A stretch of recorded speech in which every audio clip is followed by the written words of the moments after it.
Hey everybody, familiar strains of the Vote Common Good podcast music. So good to be with you. This is the Common Good Candidates podcast. I'm Robb Ryerse, the political director of Vote Common Good. Really happy to have you along today. This is the podcast where we have conversations with the extraordinary, ordinary Americans who have decided that they're going to throw their hat in the ring and run for office. The people that really make democracy happen by giving us a choice on the ballot. And today you get to listen in on a conversation. This is a very special episode of the Common Good Candidates podcast because today you get to listen to me having a conversation with the person that I am going to vote for on November 5th. Caitlin Draper is running for the United States House of Representatives in Arkansas's 3rd Congressional District. She wins. She's going to be my congresswoman. Caitlin, welcome to the show. Thank you so much for having me, Rob. I'm so thrilled to be here. Oh, I'm so happy to have you here. So let's begin with the end in mind. It's November 6th. What have you accomplished? What are you proud of? How are you feeling? Well, that's a great question. First of all, we're running to win. We're running because we know we can win. We know that this district is changing. Our demographics are changing, and this is an absolutely winnable race. So that's the first goal. But the second goal would be to help to continue to build the momentum happening in Arkansas. There are a lot of reasons I'm running, but Chris Jones, who ran for governor in 2022 here in Arkansas, really inspired me. One person making a decision to run for office has a cascading effect in all sort of different arenas. So my hope would be to build the bench of folks working for campaigns here in Arkansas, would be to continue to help educate the population, our district, on civic engagement, why their vote matters, how their vote matters. So we have a lot of goals, and the campaign's going really well. That's great. Now, there's lots of things to run for, from justice of the peace to state legislature to U.S. Congress. How did you decide that the United States House of Representatives and all of the craziness that happens in Washington, D.C. in the Capitol building, that's where you want to be, and this was the right race for you to be a part of? As a social worker, one of our core values, and actually something that's enshrined in our code of ethics, is policy work. So I knew that I wanted to be engaged in policy work, and I didn't quite know how. But living and practicing in this district for so many years, I decided that, I have a funny belief that it shouldn't matter where you live in this country. You should feel safe. You should be able to thrive. And I think that's where my love of federal policy really grew. It can be difficult living in Arkansas if you are a member of any sort of marginalized community. And my goal is to help make people's lives better with federal policy. Yeah. So Congress is what came up. Yeah, that's great. Yeah. And quite frankly, it's not like we have a great representative for us in DC currently. Tell us about Steve Womack. He's not the most, well-known congressperson. He's not like a household name like, Marjorie Taylor Greene or Matt Gaetz or Lauren Boebert might be. But people might recognize Steve Womack because he was the one holding the gavel when, lots of things have gone down when new Speaker of the House was elected. He was the one holding the gavel and so, making that announcement. So tell us about Steve Womack. What do we need to know about him, and why would you be a better representative than him? Steve Womack is a veteran. He has served our country in the military. He's served our country in the House of Representatives. He's not a terrible person. He's, probably a decent guy. However, Steve Womack is a reliable extremist vote. Mm. Something that I have learned in my years of social work in our community directly, we have a lot of folks in our community who are in need. We have a lot of folks in our community that cannot afford their medications. We have folks in our community that don't have running water because they can't afford it. We have folks in our community that don't have running water and electricity because there's not the infrastructure. And so, Steve Womack, he's a reliable extremist vote. He is someone that will vote against price or capping the price of insulin to $35. He's someone that votes against the infrastructure investments in our community, but will happily take credit for it. Someone that is not just would vote for a nationwide abortion ban. He's enthusiastic about a nationwide abortion ban.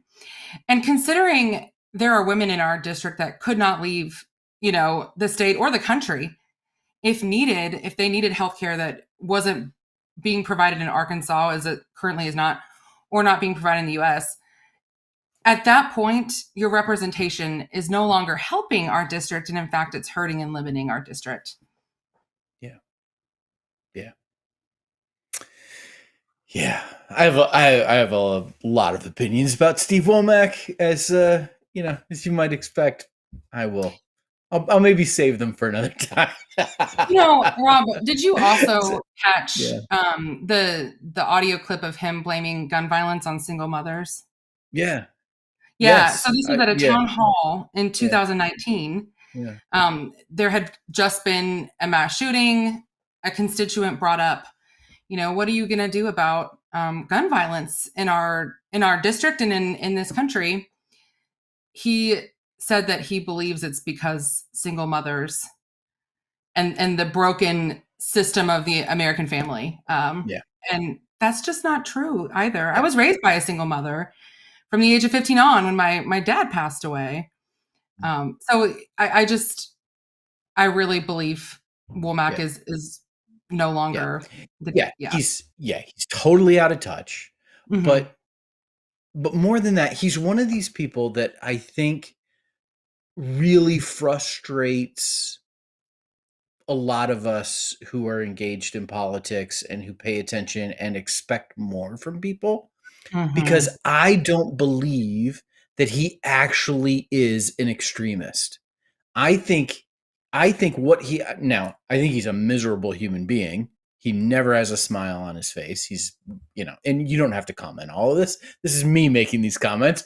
I don't want you making news about any personal stuff about Steve Womack, but I mean, but I think he's more of like a Liz Cheney type of Republican, but he doesn't have the guts to stand up to the extremists in his own party. He doesn't have the guts to stand up to Donald Trump. I know what he thinks about Donald Trump because he and I had a conversation about Donald Trump in the parking lot of the Starbucks in Rogers several years ago. He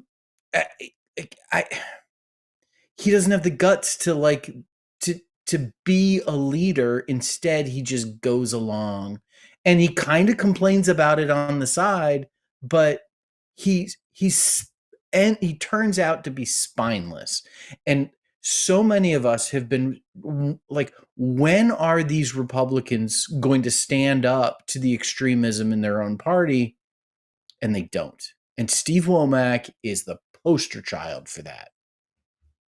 Absolutely. I also think about, so there's this idea of not being able to stand up. I think, ironically, he's experiencing what a lot of Americans are experiencing right now is powerlessness and a lack of a voice, right? Or a feeling that your voice doesn't matter. And I think that that's something that I am charged with as a hopeful future representative. and especially as a candidate, is helping folks find their voice again. I think, especially in, again, with Steve Womack, he might have these opinions on Trump, and he might have these opinions on what's happening in his own party. But when you don't use your voice and when you don't stand up for the people in your district, it's not sustainable. Yeah. Enough about him. Let's talk about you. So you are,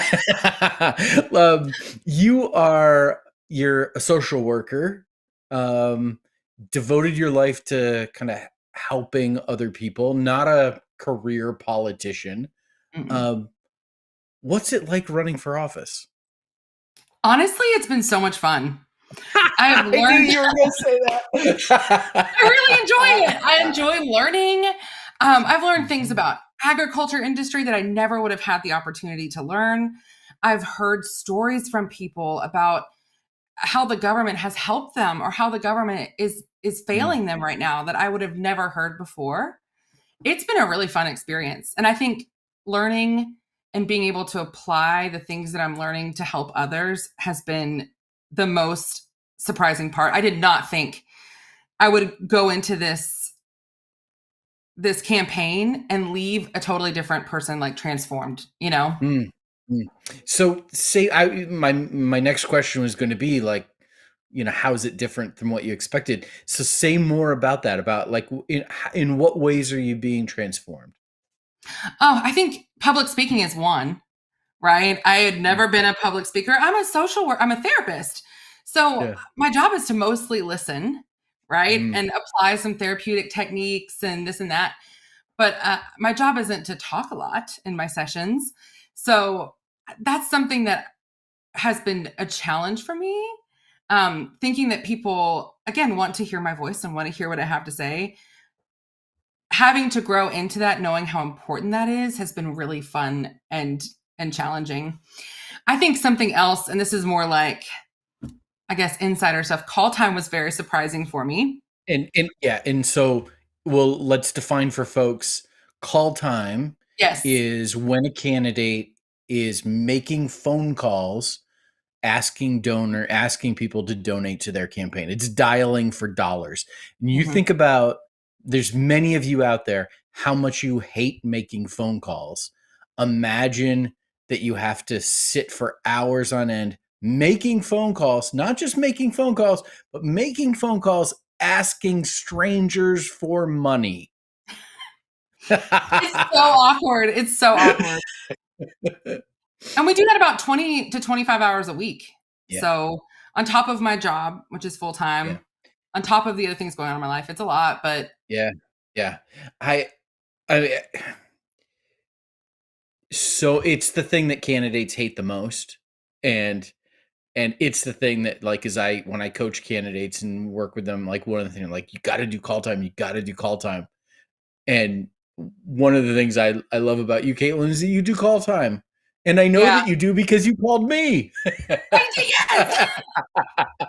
Which is great. Well, listen, when my wife and I were moving to Arkansas, I don't know, 18 years ago, all of our friends were like, "You're moving to Arkansas?" And there's kind of this impression about what our state is like. It's got a reputation, some accurately, some reasons inaccurately. You are seeking to represent the northwest corner of Arkansas, which I have called the best kept secret in the country. Tell folks what they need to know about Arkansas that they don't know, and particularly Arkansas's 3rd congressional district, this corner of the state. I agree with you. I think Arkansas, Northwest Arkansas, mostly the 3rd district, of course, I might be a little biased, but is such a treasure. So imagine going to a little mountain town with really quaint, beautiful buildings. Everyone is really, really nice. Folks are engaged in their communities. The food is really good. It feels safe. I love Northwest Arkansas. And that's what most of the towns here are like. Walking in downtown Bentonville, it feels almost creepy. It's so perfect and beautiful. It's just, it It's is like a a movie lovely, set. Yeah. yeah. Yeah. Um, so yeah, it's a beautiful place. And folks here love being outside. We have all kinds of beautiful outdoor spaces, state parks, beautiful rivers, lakes. It's an incredible place. And because we're where Walmart, Tyson, JB Hunt, and the University of Arkansas are all headquartered, there's been a lot of growth and change in the district and in the communities. We're adding in world-class art museums, world-class dining, art installations, art exhibit places to see art, create art. It's really, the word dynamic is what always comes to mind when I describe Northwest Arkansas. Yeah. Yeah. It's a kind of place where there's an optimism in the air where it's like, Mhm. my little five and dime store could become the biggest retailer in the world. Like that's kind of in the Yeah, air, because it happened. Yeah. So it it's really did, great. yeah. Yeah. So there's challenges and there's things that need to be addressed and talked about. Like many other parts of the country, we've got a large immigrant community here in Mm. in in Arkansas's third congressional district. Talk to us about what you think needs to be done about the border. That's a great question. I think the first thing to keep in mind is that this is a human issue. This is an issue that affects real life human beings that have families and hearts that beat. I think that so often in this discussion, empathy and compassion is left out, and it really it hurts. It hurts Yeah. my heart. So I do think that there is a need for security at the border. Of course I do. I think it's an issue of security, of homeland security, absolutely. But I think that what things could be implemented that would help would be bringing in folks to help the overwhelmed border towns, bringing in medical care, more infrastructure that helps those towns that are helping to process folks is really important. Because right now I know that there's a huge weight on those folks. They're feeling overwhelmed and overburdened. So I think that's important. I think that streamlining the process to becoming a citizen is very important. It should not take 5 to 8 years. I think there is a way to do it that's faster, that's more humane, but that is also safer, right? I think a huge problem with the discussion about the border is that we are going into the discussion thinking that folks that are coming in are the enemy, but folks that are coming in are looking for a better life. And isn't that the ground that America stands on? Isn't that Mm. what the Statue of Liberty is about when we think about patriotism and love of this country? Isn't that what that is? Welcoming the poor and the sick and let's Mhm. make this place an opportunistic place to live. So I think that making sure it's a human first issue, Mm. again, streamlining the process to get in and providing support to border towns are important ways to Yeah. go. But you spend time there. What? Yeah. No, Yeah. it's great. Yeah, I mean, you're right on the money. Yeah, we like, yes, people need to be treated as human beings. Yes, the process is so messed up. You think about I always think about water takes the path of least resistance, Mhm. as it flows, and people who migrate do the same thing. And to think that walking across the desert, navigating mountains, getting over, under, around, through some kind of pointless barrier wall, uh, all of that risking, arrest by borders agents, all of that is the path of least resistance. That's easier than navigating our messed up immigration system. Like that ought to tell us something about how much our system needs to be changed. I think that's an And then, excellent point. yeah, and then um, being at the border and seeing border towns kind of on both sides of the wall, divided by the wall, like you're absolutely right that there's significant need, especially when it comes to asylum judges and people to help process all of that. It's yeah, for sure. Oh, right on the Not money. to mention, you talk about the passive least resistance. A huge issue that is often not talked about is women are brutalized. You're put in a very vulnerable Yes, situation where you can hire yes, these guides to help you across, and sometimes they will take all of your money, they will take all of your belongings, they will brutalize you and your children. It is a horrific. I mean, something that you cannot imagine. yeah, And I think that the fact that we know this is happening and yeah, we're allowing it to go on is reprehensible. yeah. You know. Something else that we seem to be allowing to go on without much of a coordinated response is the climate changing. And that tell us your thoughts about how that's impacting Northwest Arkansas, and what can be done to mitigate what's happening with our climate. That's an excellent question. I am a huge proponent of trying to slow down the changes that are happening in our climate, and pushing policy that helps combat the climate crisis. Folks are very divided on this issue, although a recent study showed that 80% of people across the world believe and know that there is climate change happening. So I think one thing that's really important is this does not need to be a partisan issue. It needs Yes, to be a human issue. It yes, affects all of us. This isn't about Republicans versus Democrats. We need to hold hands across the aisle and move yes, forward together.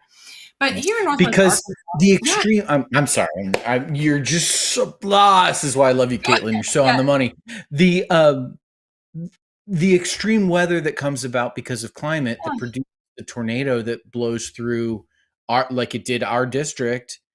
That tornado is not only like hitting Democrat houses or Republican houses, like like the fact that climate change has been politicized is so frustrating to me, because this is something we all are experiencing, and we've got to deal with it.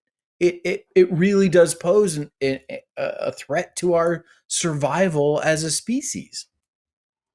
Absolutely, it does. And I love biodiversity. I live on a tiny pond, and I love looking at the turtles and the herons and we have beavers on our little pond. Um, and just to think that that could be threatened because of corporate greed, and Mhm. there's where some of the politicization comes in. When I say it's because of corporate greed, that is a bit polarizing, and I believe that. However, I think that in order to move forward, it's going to take a much larger look at the entire picture of what's happening within our government, within our social systems, and within the ecosystem, and how we can work to fix climate change. But Tornado Alley has moved. Mhm. When I first moved to Northwest Arkansas in 2007, I we never had a tour, and I heard, well, there's the hills, it'll never happen here. Yep. Meanwhile, also, if you say climate change is not a pocketbook issue, your district hasn't been hit by a tornado, I guess, or any other sort of natural disaster. Folks are having to purchase Airbnbs for months at a time. Yeah. Folks are having difficulty with their insurance rates going sky high. Mhm. This is not a sustainable way Yeah. of living. Yeah. I mean, 6 weeks ago, a tornado went through our district, and Caitlin, we have friends that are still not back in their homes. Yeah. And they're yeah, and they weren't even the hardest hit. It's absolutely a thing. So, yeah. So, Caitlin, we ask voters at Vote Common Good, we ask voters to use the common good as their voting criteria. And we ask people that are running for office that if they're elected, they'll use the common good as their governing criteria. Um, when you hear a phrase like the common good, how does that resonate with you? What does that mean to you? It resonates to me as an invitation to step outside of your schema, right? An invitation to step outside of the way that you see the world and to act and to legislate and to govern on what is best for all and not just yourself or not just your loved ones or your interests. You know, something that I'm very passionate about is depolarizing politics and making sure that politics is something that works for everyone, is something that people aren't afraid to get engaged in because it's overwhelming. But I think when we talk about voting common good, right?